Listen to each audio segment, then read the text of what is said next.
ঠাম্মা দিদুনের কাছে শোনা সবজির কোনো অংশই ফেলনা যায় না, সেটাই আজকে আমিও ট্রাই করেছিলাম।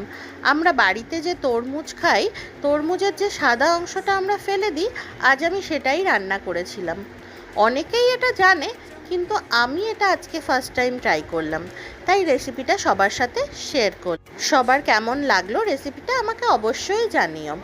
আমি আজ তরমুজের যে সাদা অংশটা ফেলে দেওয়া হয়, সেটাকে আলুর মতো ঝিরিঝিরি করে কেটে কড়াইতে শুকনো লঙ্কা আর কালো জিরে ফোড়ন দিয়ে কড়াইয়ের মধ্যে সবজিটা দিয়ে সামান্য নুন দিয়ে নাড়াচাড়া করে ঢেকে দিয়েছিলাম।